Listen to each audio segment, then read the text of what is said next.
네, 여호수아 3장 5절 말씀을 제가 봉독해 올립니다. 여호수아가 또 백성에게 이르되 너희는 자신을 성결하게 하라. 여호와께서 내일 너희 가운데에 기이한 일들을 행하시리라. 아멘. 우리 같이 기도하십니다. 사랑의 하나님 감사합니다. 오늘도 귀한 날 허락하시고 주님 앞에 예배드리게 하시니 감사합니다. 우리가 드리는 예배가 하나님 마음에 합한 예배, 온전한 예배 되어지게 하시고 하나님께 신령과 진정으로 드려질 때 이 예배가 주님께 영광 돌려지는 거룩한 산제사 되게 하옵소서. 하나님의 말씀을 나눕니다. 말씀 가운데서 음성을 듣는 시간 되게 하시고 그 말씀의 믿음으로 아멘하고 순종할 때 우리의 삶을 통해 하나님의 나라가 세워지고 하나님의 뜻이 이 땅 가운데 이루어지도록 축복하옵소서. 예수님의 이름으로 기도합니다. 아멘. 네, 오늘 우리가 함께 보실 말씀은 너희 자신을 성결하게 하라 라는 제목의 말씀입니다. 네, 우리는 말씀 속에서 하나님께서 종종 한 사람에게 집중하시는 것을 볼 수 있습니다. 한 생명을 천하보다 귀하게 여기시는 하나님은 구원받을 한 영혼을 위해 그분의 심판을 참고 주시기도 하시고 또 굶주린 사자의 입을 틀어막기도 하시고 그리고 굶주려 있는 자에게 까마귀를 보내셔서 먹을 것을 공급하시기도 하십니다. 그런가 하면은 신약 성경에서 예수님도 한 생명을 만나 구원하시기 위해 사마리아로 가기도 하시고 또 환자들이 모여 있는 함께 생활하는 실로암 연못가에 찾아가 주시기도 하시고 또 사람들이 죄인으로 정죄하던 세리의 집으로 기꺼이 걸음을 옮기시기도 하셨습니다. 그 이유는 그들이 하나님의 백성이기 때문입니다. 하나님은 자신의 백성을 결코 버리지 않으시고 돌보시고 지키시고 그리고 인도하시는 분이십니다. 네, 그러나 이와는 반대로 또 말씀 속에서는 한 사람의 죄악이 그가 속한 공동체를 하여금 큰 어려움과 심판을 겪게 만드는 경우들도 볼 수 있습니다. 네, 하나님의 말씀을 어기고 다시스로 내려가던 요나로 인해서 그와 함께 배에 올랐던 사람들은 풍랑을 만나고 자신의 재물들을 모두 잃는가 하면 죽음의 위기를 맞이했습니다. 네, 그런가 하면은 하나님의 말씀을 어겼던 한 사람 때문에 전쟁에 패하고 동족이 목숨을 잃는 일도 있습니다. 그 주인공이 바로 아간이라는 사람입니다. 네, 이 아간의 얘기를 오늘 우리는 함께 나눠보려고 합니다. 예, 이스라엘 민족이 이제 40년의 긴 광야 생활의 여정을 끝내고 이제 가나안에 입성하려고 준비하는 상황입니다. 이들 앞에는 요단강이 놓여 있었습니다. 이 강을 건너야만 약속의 땅에 들어가게 되는 상황이었는데요. 이때 하나님은 새로운 지도자 여호수아를 세우시고 그리고 백성을 이끌어 요단을 건너갈 준비를 하게 하십니다. 그리고 여호수아는 백성에게 이렇게 말씀합니다. 여호수아 3장 5절 말씀입니다. 여호수아가 또 백성에게 이르되 너희는 자신을 성결하게 하라. 여호와께서 내일 너희 가운데에 기이한 일들을 행하시리라. 아멘. 네, 하나님께서 친히 그들 가운데 기이한 일들을 행하시고 그리고 이스라엘 백성들에게 강을 건너게 하실 것이기 때문에 그들은 자신을 성결하게 하고 모든 부정한 것들을 제하여 하나님이 친히 그들 가운데에 운행하시도록 준비했던 것입니다. 네, 하나님은 그들 가운데 친히 운행하셔서 강물을 말리시고 이스라엘 백성들에게 요단강을 육지같이 건너게 하셨습니다. 하나님께서 이 일을 행하신 이유는 그들 가운데에 하나님께서 함께 계시고 그리고 가나안을 정복하게 하실 것임을 알게 하시기 위한 것이었다고 성경은 말씀하고 있습니다. 여호수아 3장 9절에서 10절 말씀입니다. 여호수아가 이스라엘 자손에게 이르되 이리 와서 너희의 하나님 여호와의 말씀을 들으라 하고 또 말하되 살아계신 하나님이 너희 가운데에 계시사 가나안 족속과 헷 족속과 히위 족속과 브리스 족속과 기르가스 족속과 아모리 족속과 여부스 족속을 너희 앞에서 반드시 쫓아내실 줄을 이것으로 너희가 알리라. 아멘. 네, 그리고 하나님은 증거의 돌들을 이제 그 강에서 취하여 세우게 하셔서 이스라엘 백성으로 하여금 그들을 이끄시는 하나님의 능력을 잊지 않고 항상 하나님을 경외하도록 그렇게 하십니다. 그런가 하면은 그들에게 할례를 행하게 하셔서 이제 애굽에서 종살이 하던 그들의 수치를 제하셨다고 말씀합니다. 여호수아 5장 8절 9절 말씀에 또 그 모든 백성에게 할례 행하기를 마침에 백성이 진중 각 처소에 머물며 낫기를 기다릴 때에 여호와께서 여호수아에게 이르시되 내가 오늘 애굽의 수치를 너희에게서 떠나가게 하였다 하셨으므로 그곳 이름을 오늘까지 길갈이라 하느니라. 아멘. 네, 이제 그들은요, 애굽에서 종살이하며 수치를 당하고 서러워서 울부짖던 그러한 존재가 아닙니다. 광야에서 떠돌이 유목 생활을 하던 그러한 백성이 아닙니다. 그들은 새로운 존재, 새로운 민족으로 가나안에 정착하여 살아가게 될 것입니다. 그들은 하나님이 친히 다스리시고 그리고 이루어 가실 하나님의 백성, 하나님 나라로 하나님의 통치가 이루어지는 나라로 세워지는 중입니다. 네, 그런 이스라엘 백성 앞에 놓인 첫 성인 여리고는 이러한 이스라엘 백성의 소문, 아니 이러한 이스라엘 백성을 이끌고 계신 하나님에 대한 소문을 듣고 두려워했습니다. 그래서 성문을 닫고 출입하는 사람들이 없었다고 성경은 말씀하고 있습니다. 하나님은 그 큰 성 여리고를 사람의 방법이 아니라 하나님의 방법으로 무너뜨리시는데요. 그들은 엿새 동안에 하나님의 하루에 한 바퀴씩 하나님의 명령을 따라 이제 제사장이 양각 나팔을 불 때에 그 성을 온 백성이 돌았습니다. 사람의 방법을 가지고 전쟁을 치르려고 하지도 않았고 그리고 사람의 생각으로 말소리를 내지도 않았습니다. 그들은 그저 조용히 대열을 맞추어서 성을 돌고는 다시 자신들의 진영으로 돌아가고 그리고 그 진영에서 잠을 잤다고 말씀해요. 여호수아 6장 10절에서 11절 말씀입니다. 여호수아가 백성에게 명령하여 이르되 너희는 외치지 말며 너희 음성을 들리게 하지 말며 너희 입에서 아무 말도 내지 말라. 그리하다가 내가 너희에게 명령하여 외치라 하는 날에 외칠지니라 하고 여호와의 개가 그 성을 한 번 돌게 하고 그들이 진영으로 들어와서 진영에서 자니라. 아멘. 네, 이것은 얼마나 이해하기 어려운 상황일까요? 하루에 한 번씩 아무 말 없이 성을 돌고 그리고 진영으로 다시 돌아와서는 잠을 자는 것입니다. 그러나 이해되지 않는 이 방법이 바로 하나님의 방법이었기 때문에 그들은 그 방법에 순종하여 행했습니다.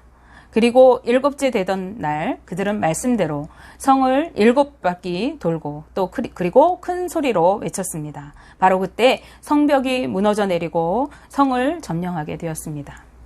이것은 이스라엘 백성들이 하나님의 방법에 순종하였을 때에 하나님께서 친히 그 성을 점령하도록 하신 것이었습니다.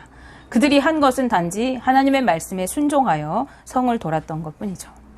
그런데 이때 하나님께서 그들에게 명령하신 것이 있습니다.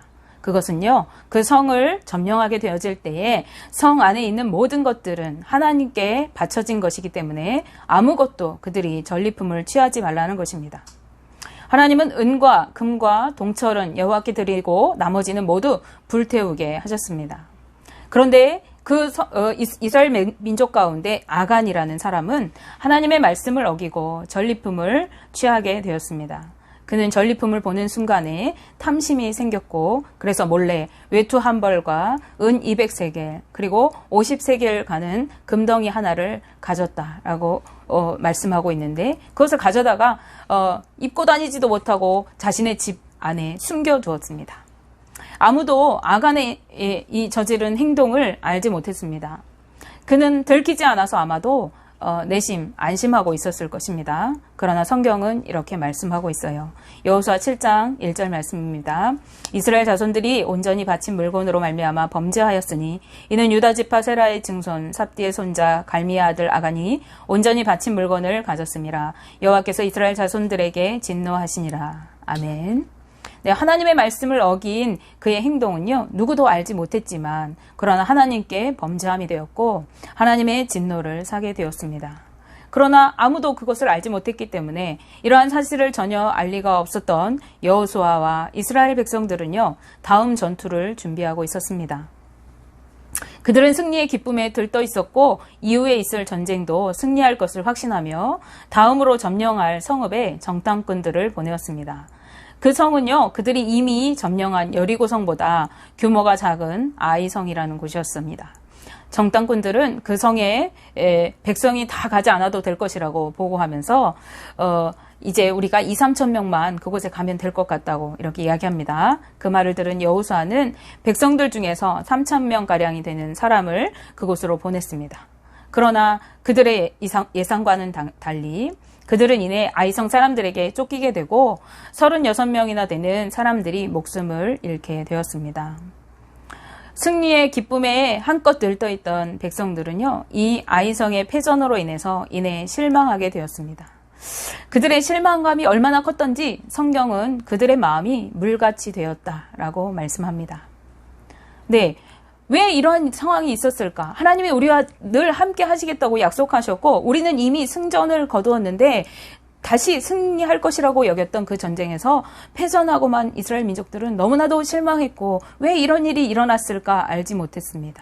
여호수아는 그 이유를 알지 못해서 이제 옷을 찢으며 하나님께 나아가 기도하였습니다. 그때 하나님께서 여호수아에게 이렇게 말씀하고 계세요. 여호수아 7장 10절에서 11절 말씀입니다.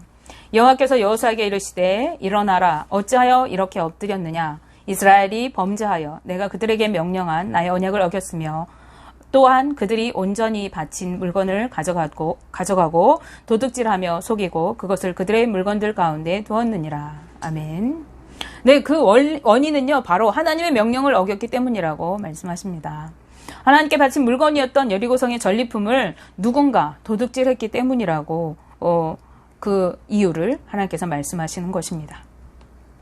이스라엘 백성들은 하나님의 명령대로 제비를 뽑았고 그리고 누구의 잘못인지를 가려내었습니다. 그리고 이때 아간이 뽑히게 되었습니다. 여호수아는 아간에게 죄를 자백하게 합니다. 그냥 무자비하게 죽인 것이 아니라 자신의 죄를 자신의 입으로 실토하게 한 것입니다. 여호수아 7장 19절 20절 말씀 보시면 그러므로 여호수아가 아간에게 이르되 내 아들아 청하노니 이스라엘의 하나님 여호와께 영광을 돌려 그 앞에 자복하고 내가 행한 일을 내게 알게 하라. 그 일을 내게 숨기지 말라 하니 아간이 여호수아에게 대답하여 이르되 참으로 나는 이스라엘의 하나님 여호와께 범죄하여 이러이러하게 행하였나이다. 아멘. 네, 이제 그는 자신의 죄를 하나님과 온 백성 앞에 진술했습니다. 죄가 드러난 아간은요, 그의 모든 소유와 가족들과 함께 아골 골짜기로 끌려가고, 그리고 온 백성이 그를 돌로 치고, 그리고 그 돌무더기 위에 불을 살라서 모든 소유물을, 그의 온 가솔들을 소멸하게 됩니다. 아간과 그의 모든 소유가 제어지고 나자 하나님의 맹렬한 진노가 그쳤다라고 성경은 말씀합니다. 7장 26절 말씀인데요. 그 위에 돌무더기를 크게 쌓았더니 오늘까지 있더라. 여호와께서 그의 맹렬한 진노를 그치시니 그러므로 그곳 이름을 오늘까지 아골 골짜기라 부르더라. 아멘. 네. 그런데 이 이야기에서 아간이 전리품을 취한 일에 하나님은 왜 이렇게 맹렬하게 온 가문을 멸하실 정도로 진노하셨던 것일까요? 그것은 앞서 말씀드렸듯이 그가 하나님의 명령을 거역하였기 때문입니다. 하나님은 전쟁에서 아무것도 취하지 말고 하나님께 온전히 드리라고 명령하셨습니다. 그럼에도 탐욕에 눈이 멀었던 아간은 전리품의 일부를 챙겼고 그것은요 하나님의 명령을 어긴 것이 되어지는 것입니다. 뿐만 아니라 하나님께 드림이 된 예물, 즉 하나님의 물건을 도둑질한 것이 되기 때문에 하나님께 그는 범죄한 자가 되는 것입니다. 하나님의 백성인 이스라엘 민족은 하나님의 말씀에 전적으로 순종해야 하는 자들입니다.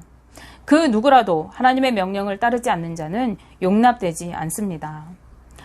이스라엘을 출애굽시키고 40년 광야를 이끌었던 모세, 그 모세에 하나님이 반석 앞에서 하나님의 영광을 드러내라고 하신 그 명령, 그 한순간에 그 명령을 어긴 것으로 인해서 가나안 땅에 들어가지 못하는 일생 동안 하나님의 일을 감당했지만 그 축복의 땅에 이르지 못하는 멀리서만 바라볼 수밖에 없는 지경에 이르렀죠.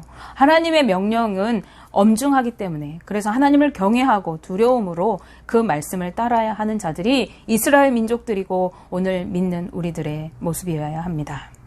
그렇다면 왜 하나님은요 아간의 이 죄를 본인에게만 벌하지 않으시고 아이성과의 전쟁에서 전쟁을 패하게 하셔서 35명이나 되는 생명을 죽음에 이르게 하셨을까요? 왜 그 모든 잘못들을 이제 그 개인의 잘못으로 돌리지 않고 백성의 잘못이라고 말씀하시나요? 우리가 말씀을 통해서 하나님께서 아간의 범죄를 그에게만 돌리지 않으시고 이스라엘 자손이 범죄한 것으로 여기셨음을 알 수 있는데 여호수아 7장 1절 앞부분 말씀에 이스라엘 자손들이 온전히 바친 물건으로 말미암아 범죄하였으니 라고 말씀하십니다. 또 7장 11절 앞부분 말씀에도 이스라엘이 범죄하여 내가 그들에게 명령한 나의 언약을 어겼으며 라고 하십니다. 네, 아간의 죄는 그 혼자만의 죄가 아니라 백성들 모두의 죄로 보시는 것입니다. 그 이유는요, 앞에서 나누었듯이 그들 가운데에 하나님께서 친히 역사하시고 이제 그들을 이끌고 계시는 분, 그들 가운데 운행하시는 분이 바로 하나님이시기 때문입니다. 그들은 하나님의 통치 가운데 있는 하나님 나라의 백성이기 때문이에요. 하나님은 하나님의 백성 가운데 친히 거하여 계신다고 약속해 주셨거든요. 그런데 하나님은 어떤 분인가요? 하나님은 죄 가운데 거하실 수 없는 분이십니다. 그런데 그들 가운데 죄가 존재하기 때문에 하나님은 그들과 함께 하실 수 없게 되었습니다. 여호수아 7장 12절에서 13절 앞부분 말씀을 보시면 그러므로 이스라엘 자손들이 그들의 원수 앞에 능히 맞서지 못하고 그 앞에서 돌아섰나니 이는 그들도 온전히 바친 것이 됨이라. 그 온전히 바친 물건을 너희 중에서 멸하지 아니하면 내가 다시는 너희와 함께 있지 아니하리라. 너는 일어나서 백성을 거룩하게 하여 이르기를 너희는 내일을 위하여 스스로 거룩하게 하라. 아멘. 네, 하나님은 거룩한 중에 거하시는 분이십니다. 그리고 그분은 자신의 백성인 이스라엘에게도 내가 거룩하니 너희도 거룩하라 라고 말씀하셨습니다. 이것은 이스라엘 민족에게만 해당하는 말씀이 아니라 오늘 하나님의 자녀인 우리들에게도 해당하는 말씀입니다. 하나님은 우리에게 말씀하고 계세요. 내가 거룩하니 너희도 거룩하라. 네, 거룩함은 구별됨을 의미합니다. 그것에는 죄의 모습이 섞여 있으면 안 되는 것입니다. 그러기 하나님은 너희 중에 죄악을 제하라고 하십니다. 그것은 하나님의 나라를 온전히 세워가는 것이고 하나님의 백성으로 살아가는 길입니다. 우리는 말씀 안에서 스스로를 성결하고 거룩하게 가꾸어야 합니다. 하나님께서 거룩하라고 말씀하실 때에 그 거룩이라는 것은요, 우리가 하나님의 말씀을 따라 온전히 순종하여 살아가는 삶의 모습을 드러낼 때에 그것이 거룩이라고 말씀하고 계세요. 네, 하나님의 백성으로서 살아가는 길은 우리가 그 말씀대로 순종하여서 하나님이 원하시는 방법대로 하나님의 뜻을 따라 살아가는 모습이 이어질 때에 우리가 거룩한 삶을 살아가는 것입니다. 그런데 나 한 사람 한 사람은요, 거룩한 하나님의 공동체를 세우는 지체들임을 우리가 기억해야 합니다. 그래서 우리 중에 있는 죄악된 모습을 제하고 거룩하고 성결한 모습으로 하나님의 나라를 세우고 내가 거해 있는 공동체를 세워가는 그러한 삶을 살아가야 할 사명이 우리에게 있는 것입니다. 원하기는 저와 여러분들이 우리의 삶에 거룩한 삶을 이루어가고 우리를 통하여 우리가 거해 있는 가정과 교회와 학교와 일터와 우리가 서해 있는 이 지역사회, 이곳을 거룩한 하나님의 지경으로 세워가는 그러한 하나님의 자녀들 되시기를 주님의 이름으로 기도합니다. 기도하겠습니다.